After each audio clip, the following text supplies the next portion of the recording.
Please help support the channel by visiting our Amazon store for items like the G7X Creator Kit, perfect for YouTube vlogging. Affiliate link below.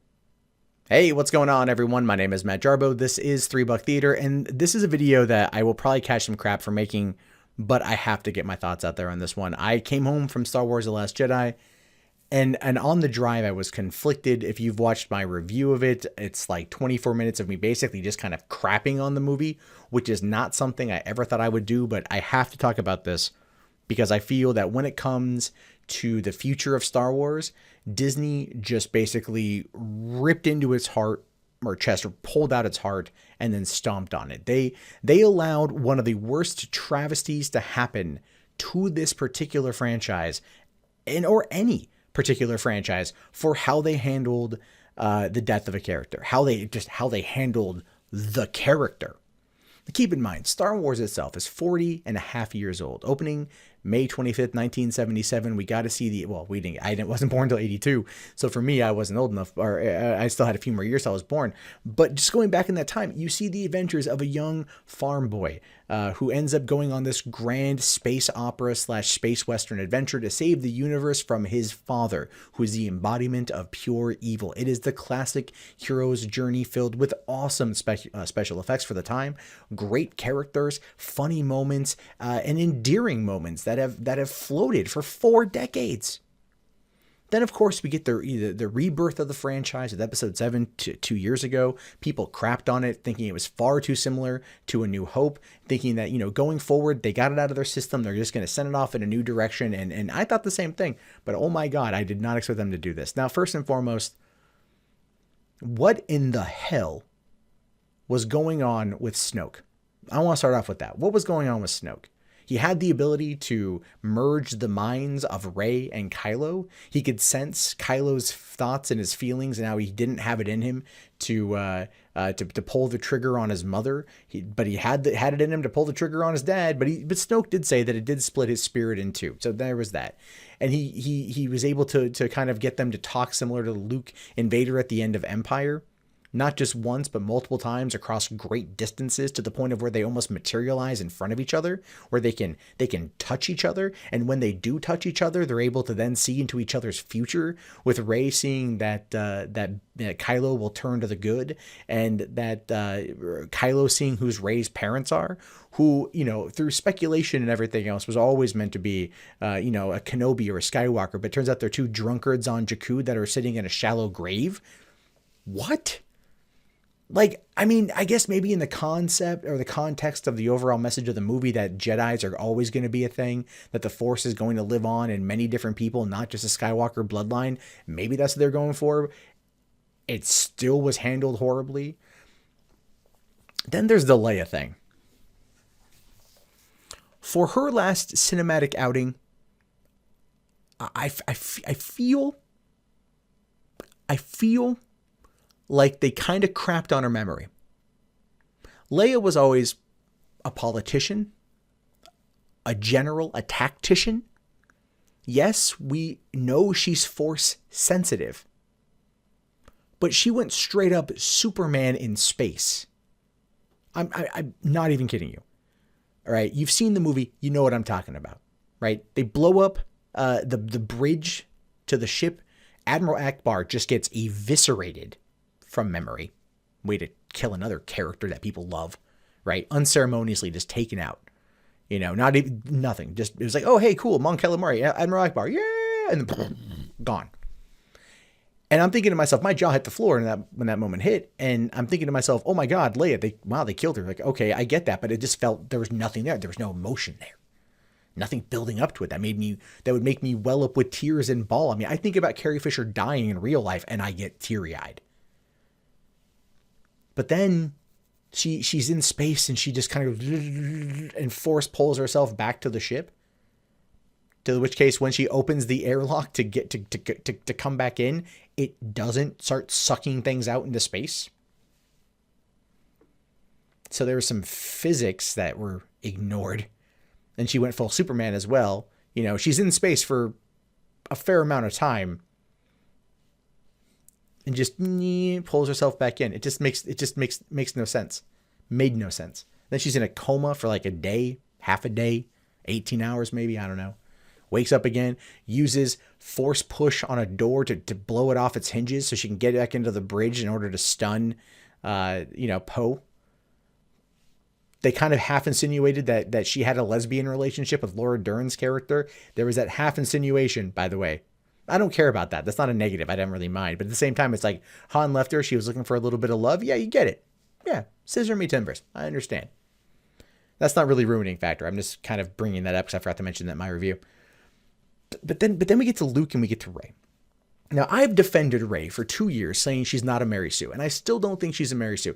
Here, she was trying. And, if she was a Mary Sue, she would have gone to Luke, and Luke would have immediately been like, how can I train you? You are the most powerful Jedi I have ever come across, which he didn't do. But Luke was this coward. Luke Skywalker, a hermit, because he was a coward. He wanted the Jedi to die. He wanted the Jedi to end with him. Because yes, there was guilt over what happened with Kylo, where we find out he was going to murder Kylo in his sleep, which again, seems completely antithetical to Luke's character. Then he runs off to some island somewhere with these kind of rat birds named the Porgs, which we, by the way, never get their names in the movie. It's the thing. And they're merchandising. They're merchandising. And he's there and he's bitter and he's angry and he's upset. And here comes Rey and he'll train her. He won't train her. He's afraid of her. He's not afraid of her. Things like that. It's inconsistent. The whole thing is inconsistent. Then Yoda shows up randomly. That was cool. It was good hearing Frank Oz do the voice again, but it just made no sense. It was Yoda. Why wasn't it Obi-Wan? It should have been Obi-Wan. It should have been Obi-Wan. But they went Yoda because they could digitally recreate Yoda and have Frank Oz voice him, and Alec Guinness is dead. So I get that. And Ewan McGregor doing it wouldn't make any sense. I get that. I for a second thought they were going to bring back Hayden Christensen. That would have actually probably been a little bit, I don't know, better, however odd that may sound. I don't know. I'm wrong on that one probably. But they're talking about like knowledge in this tree and the Jedi teachings and how it's all inside Rey, and it just makes no sense. And then Snoke senses stuff in her that she's more powerful than she lets on, and Snoke he doesn't want to turn her like the Emperor wanted to turn Luke. He wanted to kill her. He wanted to snuff out that power, even though he already admitted that the connectivity between Rey and Kylo were like the darkness and the light rising at the same time, both getting stronger together, right? Like that's, again, cyclical nature of Star Wars. Ultimately, I think it boils down to like the power of two, but it still just made very little sense. They wasted Snoke as a villain. Andy Serkis did a great performance. We don't know much about him. And we don't know much about the Knights of Ren, which were mentioned one time in The Force Awakens. How does that even play in? Kylo apparently, thought Luke was dead and then set fire to the temple, killing a few younglings, taking a few more with him. What happened to them? No mention of them.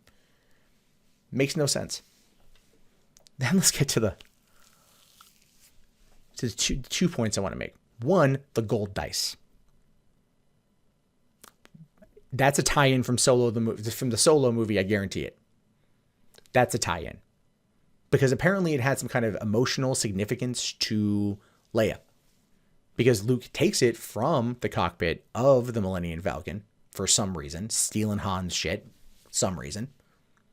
Then when he gets to the Rebel base at the end of the movie, you can pretty much tell that it's not him because he looks, 10, 15 years younger. No gray hair, no gray beard. Beard is shorter, looks a little bit thinner, but it looks odd. It looks CG. It looks like it's been faked. He goes over and he talks with Leia, right? He kisses Leia, gives her the dice, winks at C-3PO, and then goes out to face Kylo. Now, it's not going to be Luke there because of the fact that like the new AT-ATs blast him with laser fire, and he comes out just going, I'm fine. What? Which, I know it's meant to goad Kylo Ren to come down, but man, Kylo comes down, they fight. He starts neo-dodging him, you know, like doing these like Yoda-esque moves from episode 2, which made sense because, you know, like it was CG, but this just looked dumb. But then Kylo strikes him once, and we see it go through him, so we know he's an astral projection. He's a ghost, but he's alive at this time. So what the hell? And then, of course, at the end, he ends up disappearing. He goes back to the island. He's sitting there meditating. He grips his side. Very briefly, you see it in the movie. He grips his side, indicating that he was injured. And then it cuts to a reverse shot, and he just disappears. He disappears. And at the same time, Kylo is in the base, and he comes across the dice. Apparently, Leia dropped the dice and left them behind. Something that was supposedly emotionally significant to the character that we'd never seen before in 4 decades of this film franchise's existence. And those disappear in his hands as well, indicating that the whole thing was just an astral projection. But then Leia and Rey know that Luke is dead. They ended the Skywalker Saga in the worst possible way. And that is one of the reasons why I'm as angry as I'm angry. Because they ended it in the worst possible freaking way. It wasn't like they sat there and they said, we're going to make this episode 8, episode 9, have Luke die in episode 9, maybe protecting Rey, give him a good finale, a good send-off. They have him disappear while sitting on a rock looking at the sunset. They have him face down his nephew in a battle to the death, so to speak, while just being an astral projection that didn't even look like him currently. Looked like him when he tried to kill Kylo. Luke was a coward. He ran away. That's not Luke.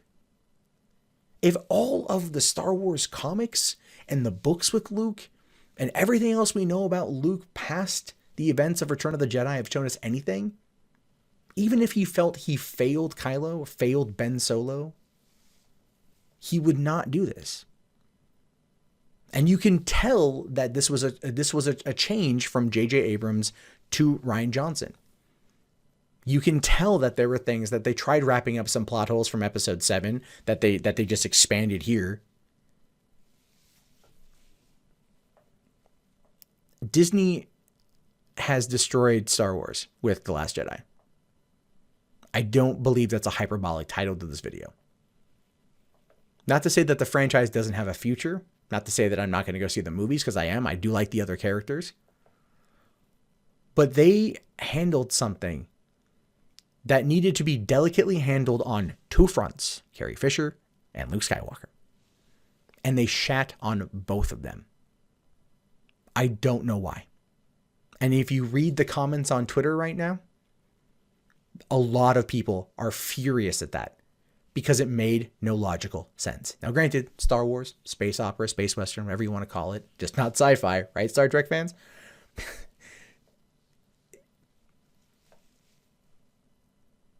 I'm not going to sit there and say they ruined my childhood, because that's a pedantic comment to make. But they definitely dropped the ball.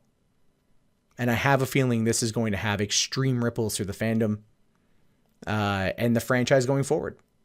And I would not be surprised if this has such a negative impact that they rethink Rian Johnson's trilogy. Because if this was his baby, he should be in jail for child abuse. I don't know. What are your thoughts on this? Am I wrong? Let me know in the comments below. My name, of course, is Matt Jarbo. I'll talk to you guys later. Have yourself a great day, and peace out.